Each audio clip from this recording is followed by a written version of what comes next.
नमस्कार मित्रांनो. कधी कधी म्हणतात ना, देने वाला जब भी देता देता छप्पर फाड़ के.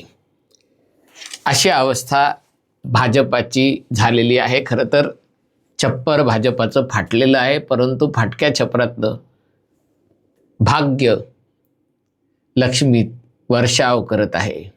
ही गोष्ट आहे तामिळनाडूमध्ये, जिथे भाजपाला अवघी एक जागा मिळाली. म्हणजे आपल्याकडे कसा काही पक्षांचा एक आमदार निवडून आला, तसा भाजपचा एक आमदार निवडून आला. आणि एक आमदार निवडून येऊनही भाजपाच्या हाती हुकमाचा पत्ता आलेला आहे. तामिळनाडूचे मोठे नेते एडापल्ली पलानीस्वामी यांच्या नेतृत्वाविरुद्ध बंड करत AIADMK म्हणजे अण्णा द्रमुक पक्षात तेच झालेलं आहे जे शिवसेनेत झालेलं आहे. 2/3पेक्षा जास्त आमदारांनी बंडाचा झेंडा हाती घेतलेला आहे आणि त्यांनी आता पक्षातून बाहेर पडून किंवा आपलाच खरा पक्ष आहे असा दावा करून TVK या पक्षाशी म्हणजे मुख्यमंत्री असलेल्या जोसेफ विजय यांच्या सरकारमध्ये सामील होण्याचा निर्णय घेतलेला आहे.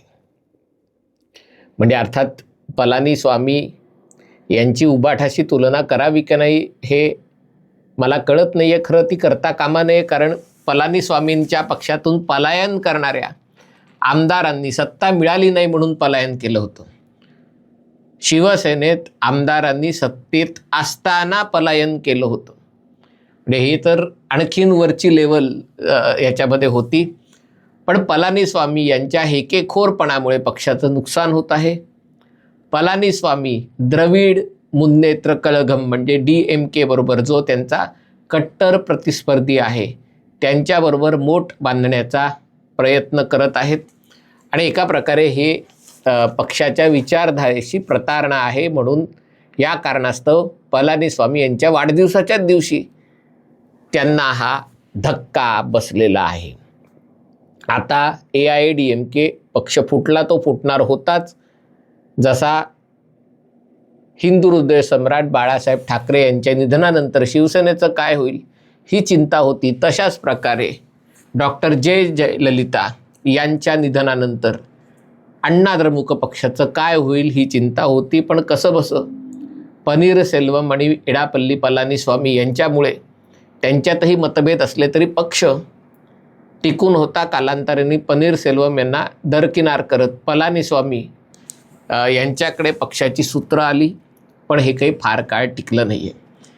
आणि त्यामुळे आता AIADMKचा बँड वाजलेला आहे. ते सत्तेत सहभागी होणार असल्यामुळे काँग्रेसला मिळणाऱ्या मंत्रिपदाचं भज झालेलं आहे. कदाचित काहीतरी एक नैमित्तिक निमित्त म्हणून काहीतरी मंत्रिपदं मिळतीलही काँग्रेसला. पण AIADMK जर सत्तेत सहभागी होत असेल तर काँग्रेसच्या पाठिंब्याची TVK पक्षाला अजिबात गरज नाही आहे.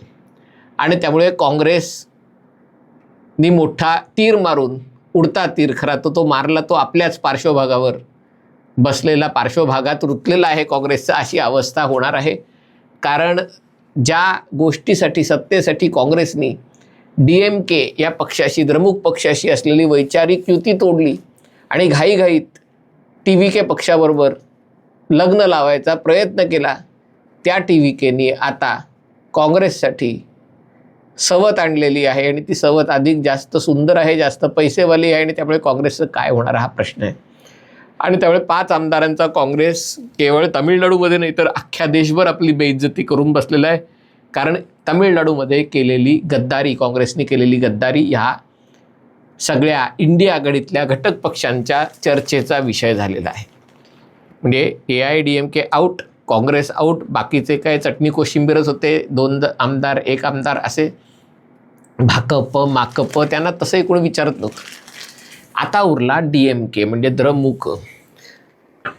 जेव्हा तामिळनाडूमध्ये असा निकाल लागला की TVKनी जबरदस्त मुसंडी मारत सत्तेच्या एक हाती सत्तेच्या जवळपास 2 बोटं कमी एवढी मजल मारली आणि त्यामुळे DMK आणि AIADMK म्हणजे द्रमुक आणि अण्णा द्रमुक एकत्र येण्याची चर्चा सुरू झाली होणं स्वाभाविक आहे. कारण दोघांनाही भीती होती की TVK पक्षाला जे यश मिळालं त्याच्यातनं राजकारणात एका नवीन सत्तेचा एका नवीन शक्तीचा उदय झालेला आहे आणि ही शक्ती आपल्याला कायमसाठी हद्दपार करेल. कारण तमिळनाडूमध्ये एखादा नवीन पक्ष स्थापन झाला की जुन्या पक्षांची दुकानं बंद होतात. हा आजवरचा इतिहास अनेकदा राहिलेला आहे आणि त्यामुळे त्यांनी एकत्र येण्याचे प्रयत्न सुरू केले. ते प्रयत्न यशस्वी झाले नाहीत.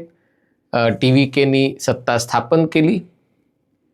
आता द्रमुक एकटा पडलेला आहे कारण AIADMK फुटलेला आहे. सत्तेत बरेचसे आमदार गेलेले आहेत.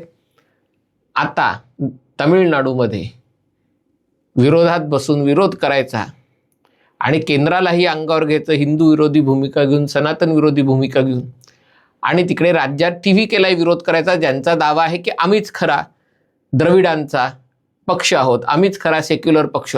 ते काही TVK सेक्युलर वगैरे अजिबात नाही आहे. आजच बातमी आहे की विजयनी त्यांचे ज्योतिषी त्या ज्योतिषींना आपले OSD officer on special duty बनवलेलं आहे. म्हणजे तमाम पुरोगामी मंडळी, तर्कवादी, विवेकवादी, विज्ञानवादी, आणखीन काहीतरी वादी असलेली मंडळी, त्यांना हा विचार करावा लागत आहे की अरे ज्या विजयला उचलून धरलं तो तर अंधश्रद्धांवर विश्वास ठेवणारा निघाला. आता त्या अंधश्रद्धा दुसऱ्या धर्माच्या त्याच्या धर्माच्या असत्या तरी समजू शकला असतो, पण हिंदू अंधश्रद्धांवर विश्वास ठेवणारा निघाला असं म्हणजे पुरोगाम्यांच्या मतीने. कोणी ज्योतिषाला विचारून काय, ते स्वतः पण पुरोगामी ज्योतिषाला विचारून मुहूर्त बिहूर्त बघून लग्न मुंज सगळ्या गोष्टी करत असतील. पण आता मोठी समस्या निर्माण झालेली आहे आणि त्यामुळे मग द्रमुक काय करणार हा खरा प्रश्न आहे. कारण द्रमुकला पुढची 5 वर्ष स्वतःचं अस्तित्व टिकवून केंद्रालाही अंगावर घ्या, राज्यातही अंगावर घ्या, 5 वर्ष काढणं अवघड आहे. आणि त्यामुळे याच्यातनं असा एक आशेचा किरण दिसतोय की द्रमुक पडद्यामागून भाजपाशी लगीन गाठ बांधेल. ती आता लगीन गाठ म्हणायची का नुसती एक लिव्हिंग इन रिलेशनशिप म्हणायची त्याला, ते येणारा काळ ठरवेल. पण वरवरती द्रमुक भाजपाला, हिंदुत्वाला, सनातनला विरोध करत राहील. परंतु संसदेमध्ये द्रमुक मोदी सरकारविरुद्ध थोडीशी बोटचेपी भूमिका घेईल. कदाचित सरकारला मदत करणारी भूमिका घेईल. सरकारला मदत करणे म्हणजे मोदी सरकारकडे सगळ्यात मोठं आव्हान आहे की 240 जागा भाजपाला मिळाल्या आहेत. सत्तेत बहुमत असलं तरी शेवटी मित्र पक्षांना सोबत घेतलं की त्यांच्या मागण्या पूर्ण कराव्या लागतात आणि त्याच्यासाठी तडजोडी कराव्या लागतात. इथे जर द्रमुकसारखा पक्ष सोबत येत असेल तो थेट भाजपाच्या सोबत येईल याच्याबद्दल मला खात्री वाटत नाही आहे. पण कुठलं विधेयक आलं की त्याला विरोध करायचा, भाजपाला विरोध करायचा आणि आयत्या वेळेला सभागृहातून चले जाव करायचं आणि मग एका प्रकारे सरकारला मदत करायची. हेच काम तर शरद पवारांची राष्ट्रवादी काँग्रेस करत आलेली.